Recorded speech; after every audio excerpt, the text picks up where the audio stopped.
Hello, আসসালামু আলাইকুম বন্ধুরা, welcome back to my channel. আশা করি সবাই ভালো আছেন।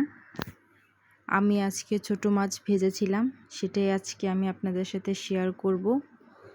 এজন্য আমি মাছগুলোকে প্রথম ধুয়ে কেটে নিয়েছিলাম। এখানে যেগুলো একটু বড় ছিল সেগুলোকে অর্ধেক করে নিয়েছিলাম, যেন এগুলো সুন্দর করে মুচমুচ হয়ে ভাজা হয়। মাছগুলোকে ভাজার জন্য এখানে আমার প্রয়োজন হবে পেঁয়াজ, কাঁচামরিচ, আদা বাটা এবং রসুন বাটা। পেঁয়াজগুলোকে আমি একটু বড় সাইজ করে কেটেছিলাম, যাতে মাছের সাথে সুন্দর হয়ে ভাজা হয়। যদি পেঁয়াজগুলোকে ছোট করে কাটা হয় তাহলে পেঁয়াজগুলো মাছের আগেই পুড়ে যাবে। এখন আমি একটা বাটিতে মাছগুলো নিয়েছি। মাছের মধ্যে কাঁচামরিচ এবং পেঁয়াজ কুচি দিয়ে দিলাম, সাথে দিয়ে দিলাম হাফ চামচ আদা বাটা এবং 1 চামচ রসুন বাটা।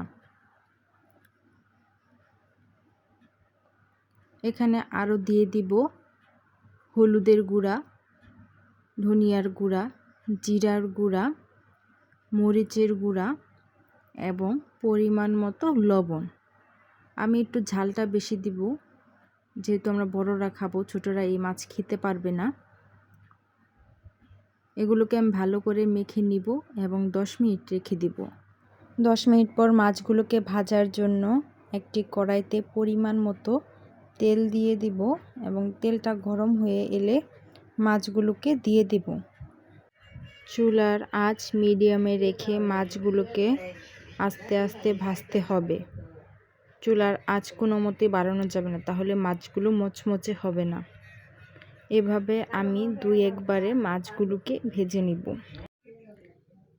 এটা হচ্ছে আমার মাছের ফাইনাল লুক। যদি আপনাদের ভিডিওটি ভালো লেগে থাকে অবশ্যই আমার ভিডিওতে একটি লাইক দিবেন এবং যদি নতুন হয়ে থাকেন অবশ্যই আমার চ্যানেলটিকে সাবস্ক্রাইব করে দিবেন।